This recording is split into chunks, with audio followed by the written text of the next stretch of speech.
La noche en que entendí cuál era la mejor venganza para un ex, no sentí rabia, sentí algo peor. Un silencio extraño dentro del pecho, como cuando una casa se queda vacía después de un incendio. Todo seguía en su lugar, pero nada servía ya para vivir.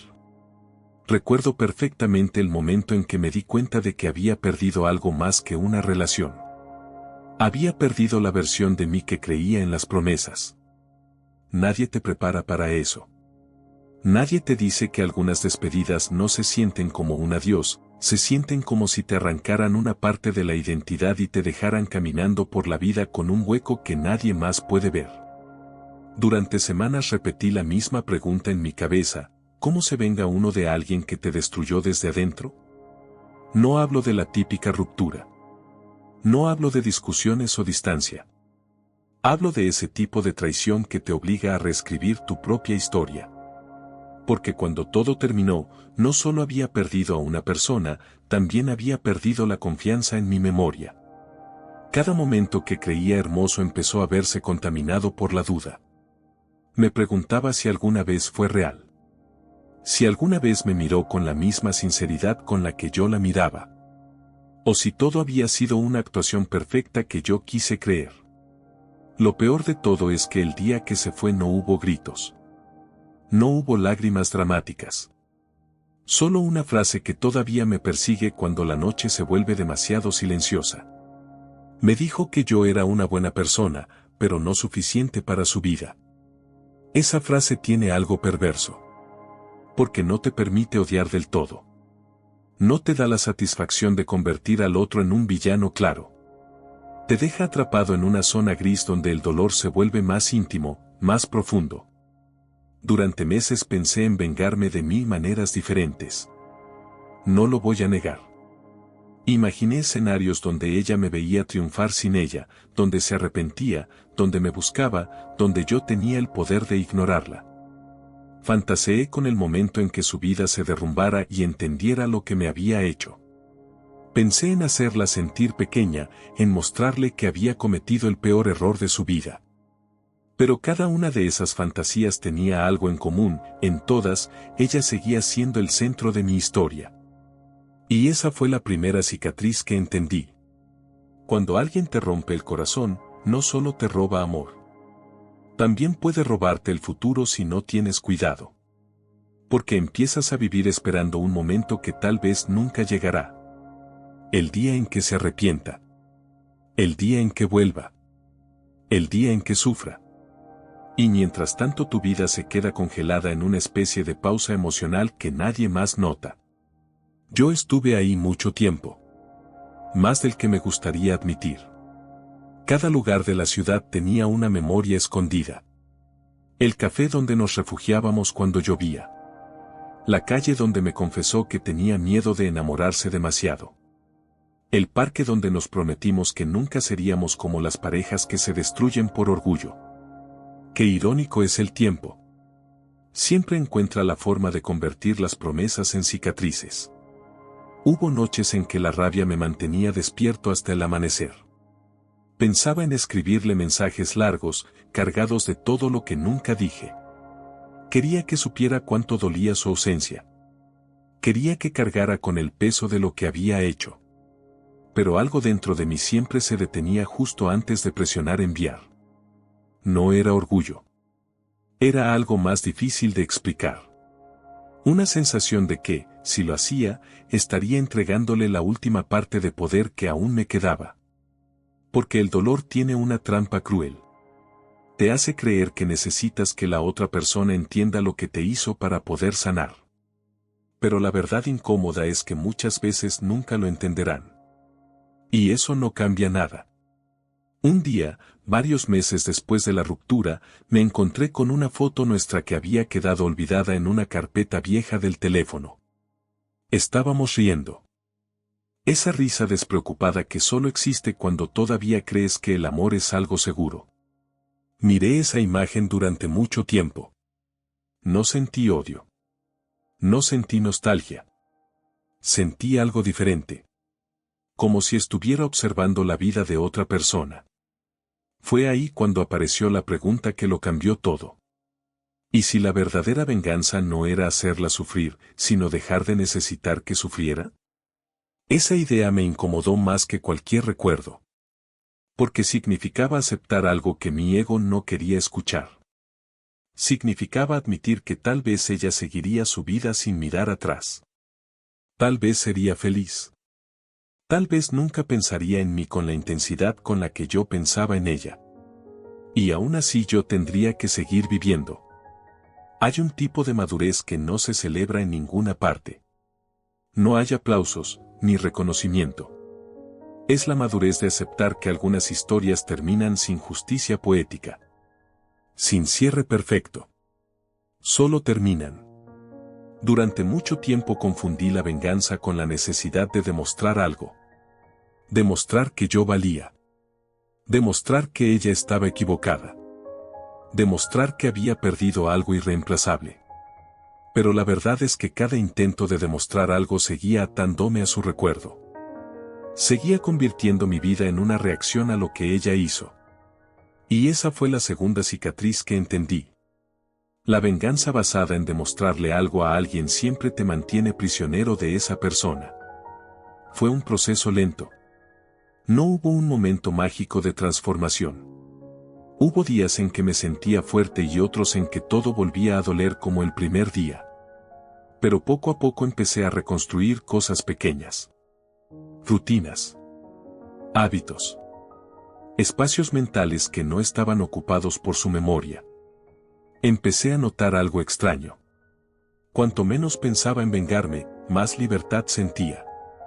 Como si cada pensamiento obsesivo fuera una cadena invisible que finalmente se estaba rompiendo. Un día me encontré con un amigo que no veía desde antes de la ruptura. Después de escuchar mi historia me dijo algo que al principio me molestó. Me dijo que la mejor venganza contra alguien que te rompe el corazón es vivir tan plenamente que un día su recuerdo ya no tenga poder sobre ti. En ese momento pensé que era una frase vacía. Una de esas cosas que la gente dice para parecer sabia. Pero con el tiempo entendí lo que realmente significaba. No se trataba de éxito, ni de dinero, ni de mostrar una vida perfecta en redes sociales. Se trataba de algo mucho más silencioso. Recuperar la paz mental que alguien te quitó. Porque cuando finalmente dejé de imaginar escenarios donde ella volvía arrepentida, ocurrió algo inesperado. Su imagen empezó a desvanecerse. No desapareció por completo. Algunas cicatrices nunca lo hacen. Pero dejó de ocupar tanto espacio. Dejé de preguntarme qué estaría haciendo. Dejé de esperar señales. Dejé de construir conversaciones imaginarias que nunca ocurrirían. Y fue en ese momento cuando comprendí cuál era la verdadera venganza. No era que ella sufriera. No era que regresara arrepentida. Era que un día, sin darme cuenta, pasé horas enteras sin pensar en ella. Puede parecer algo pequeño. Pero para alguien que ha estado atrapado en el recuerdo constante de una persona, eso es una liberación inmensa. Ese fue el día en que entendí que la mejor venganza para un ex no es destruir su vida, es reconstruir la tuya sin que su ausencia te defina. Porque cuando finalmente recuperas tu paz, algo curioso sucede.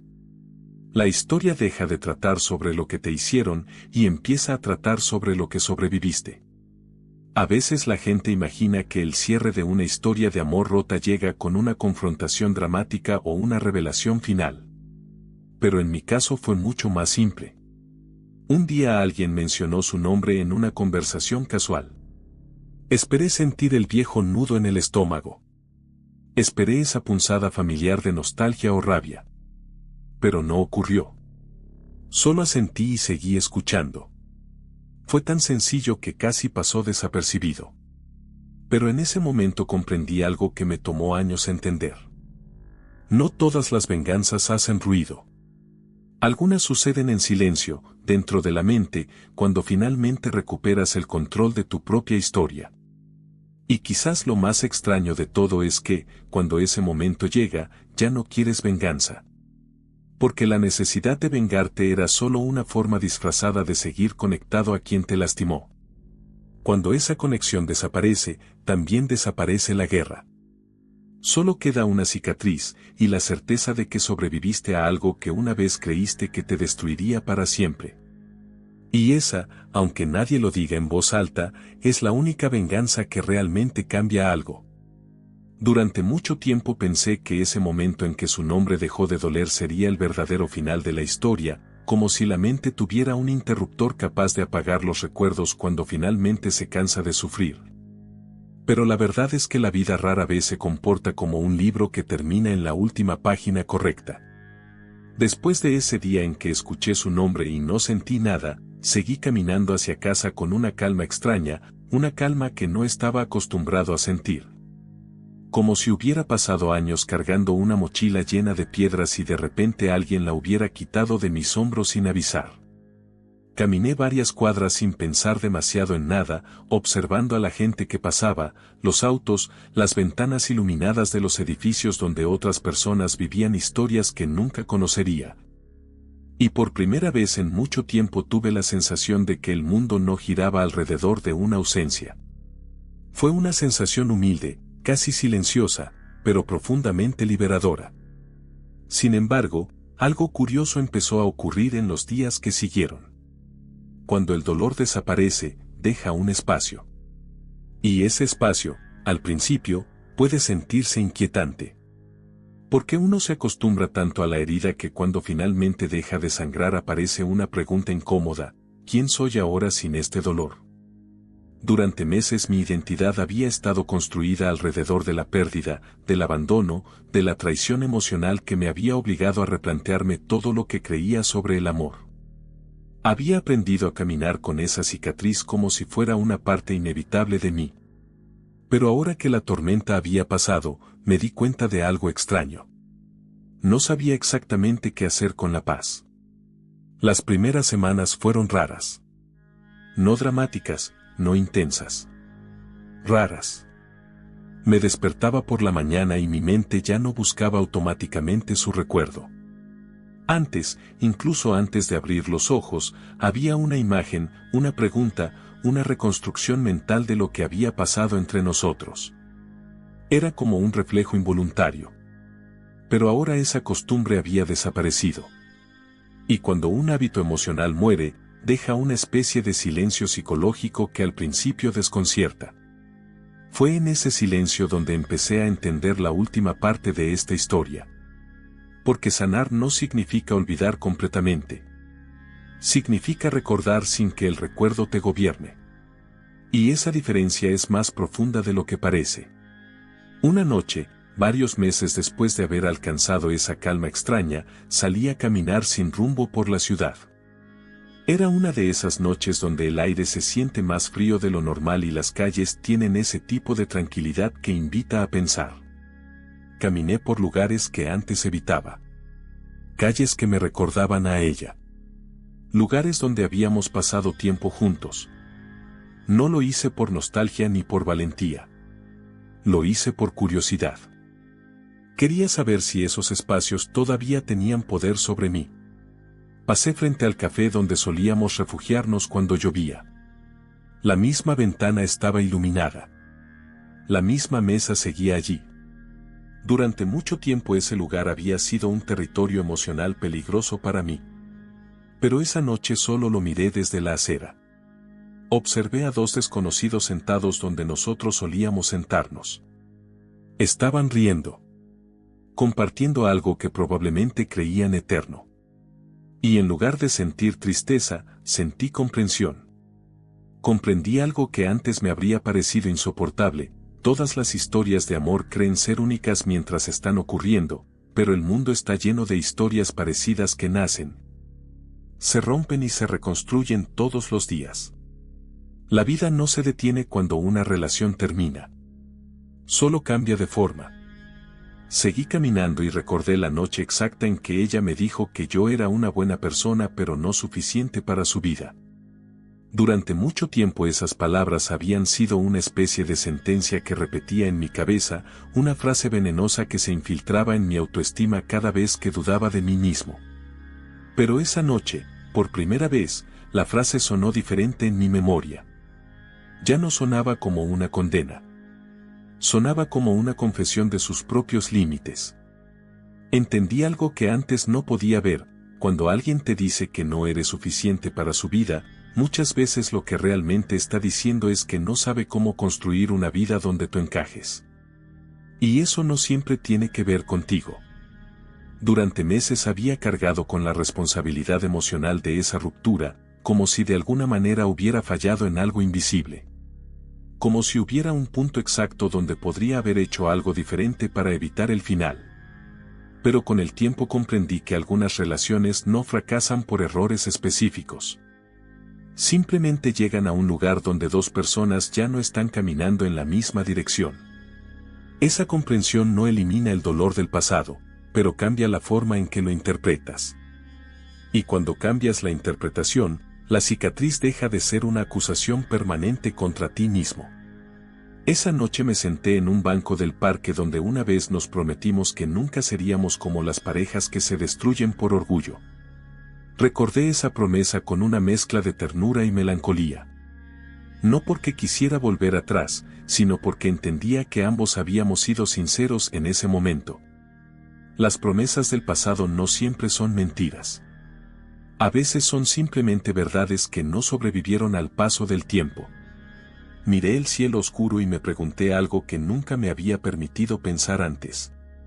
¿Y si ella también había sufrido más de lo que imaginé? Durante mucho tiempo mi mente había construido una narrativa donde yo era la víctima absoluta de la historia. Era una forma natural de protegerme del dolor. Pero con la distancia emocional apareció otra posibilidad. Tal vez ella también había estado luchando con dudas, miedos, inseguridades que nunca supe ver. Tal vez terminar la relación había sido su manera imperfecta de intentar ser honesta consigo misma. Esa idea no justificaba lo que ocurrió, pero humanizaba la historia. Y cuando una historia se humaniza, el odio pierde fuerza. Mientras estaba sentado allí, ocurrió algo inesperado. Mi teléfono vibró en el bolsillo. No suelo ser una persona supersticiosa, pero hay momentos en la vida donde una coincidencia se siente demasiado perfecta para ignorarla. Saqué el teléfono y vi un nombre que no había aparecido en mi pantalla durante mucho tiempo. Era ella. Durante unos segundos simplemente miré la pantalla iluminada sin abrir el mensaje. Sentí una pequeña corriente eléctrica recorrer mi pecho, como un eco lejano del pasado. No era ansiedad. No era esperanza. Era algo más complejo. Era la conciencia de que estaba frente a un momento que meses atrás habría cambiado completamente mi estado emocional. Abrí el mensaje. Era corto. Decía que había pensado en mí recientemente y que esperaba que estuviera bien. Nada más. Ninguna explicación. Ninguna confesión dramática. Ninguna disculpa profunda. Solo esas palabras simples que podrían significar muchas cosas o absolutamente nada. Durante mucho tiempo imaginé cómo sería recibir un mensaje suyo después de todo lo que había pasado. Pensaba que mi corazón se aceleraría, que las viejas emociones regresarían con fuerza, que tal vez sentiría la tentación de reconstruir algo perdido. Pero la realidad fue distinta. Lo que sentí fue claridad. No una claridad fría o cruel. Una claridad tranquila. Me di cuenta de que el mensaje ya no tenía el poder de alterar mi mundo interior. Podía responder o no responder, y mi paz seguiría intacta. Ese fue el momento más revelador de todo este camino. Porque entendí que la verdadera libertad emocional no consiste en olvidar completamente a alguien, sino en recuperar el control de cómo su presencia o ausencia afecta tu vida. Me quedé mirando el mensaje durante varios minutos. Pensé en todo lo que habíamos vivido. Pensé en la versión de mí que habría respondido inmediatamente, lleno de preguntas, de nostalgia, de deseos de entender lo que ocurrió. Pero esa versión de mí ya no existía. No porque me hubiera vuelto indiferente, sino porque había aprendido algo más profundo. Algunas historias no necesitan continuar para tener sentido. Finalmente escribí una respuesta simple. Le dije que estaba bien y que esperaba que ella también lo estuviera. Nada más. No abrí ninguna puerta emocional. No cerré ninguna con violencia. Solo respondí desde un lugar de calma que antes me habría parecido imposible. Después guardé el teléfono y lo metí nuevamente en el bolsillo. Y lo más sorprendente fue lo que ocurrió después. No me quedé esperando otra respuesta. No miré la pantalla cada pocos segundos. No imaginé conversaciones futuras. Simplemente volví a mirar el parque silencioso frente a mí. En ese momento entendí algo que tardé años en aprender. La mejor venganza para un ex no es hacer que se arrepienta. No es demostrarle que se equivocó. No es verlo sufrir. La verdadera venganza es algo mucho más silencioso y poderoso. Es llegar a un punto donde su presencia ya no determina tu paz interior. Donde su recuerdo ya no dirige tus decisiones. Donde su opinión ya no define tu valor. Esa noche me levanté del banco y comencé a caminar de regreso a casa con una sensación nueva, una sensación que nunca había experimentado antes. No era euforia. No era orgullo. Era algo más estable. Era dignidad recuperada. Porque finalmente entendí que el verdadero cierre de esta historia no dependía de lo que ella hiciera o dijera. Dependía de algo mucho más simple y mucho más difícil al mismo tiempo: dejar de vivir esperando justicia emocional de alguien que ya no formaba parte de mi vida. Cuando llegué a casa, dejé el teléfono sobre la mesa sin revisar si había contestado. Me preparé algo de comer y me senté frente a la ventana. La ciudad seguía su ritmo habitual, indiferente a las pequeñas revoluciones internas que ocurren dentro de las personas todos los días. Pensé en todo lo que había aprendido desde aquella noche en que sentí que mi vida se derrumbaba. Pensé en todas las veces que creí que nunca volvería a sentirme completo. Y sonreí ligeramente al comprender algo que nadie te explica cuando estás atravesando una ruptura profunda: las cicatrices emocionales no desaparecen. Pero con el tiempo dejan de ser heridas abiertas y se convierten en mapas.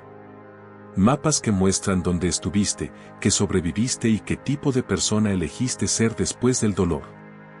Y quizás esa sea la verdad más incómoda de todas. Las personas que nos rompen el corazón no siempre destruyen nuestra vida. A veces, sin saberlo, nos obligan a reconstruirla de una forma más consciente. No más perfecta. No más fácil. Pero sí más honesta. Apagué la luz y antes de dormir pensé por última vez en la pregunta que había guiado todo este camino: ¿cuál es la mejor venganza para un ex? Después de todo lo vivido, la respuesta finalmente era clara. La mejor venganza es construir una vida tan tranquila dentro de ti mismo que un día, cuando esa persona vuelva a aparecer en tu memoria o en tu pantalla, solo sea un recuerdo más en la larga historia de todo lo que lograste superar. Y cuando ese día llega, te das cuenta de algo que nadie te dice cuando el corazón está roto. No ganaste porque alguien perdió. Ganaste porque finalmente dejaste de pelear una guerra que solo existía dentro de tu mente. Y en ese silencio, donde antes vivía el dolor, empieza algo mucho más valioso. Empieza la libertad.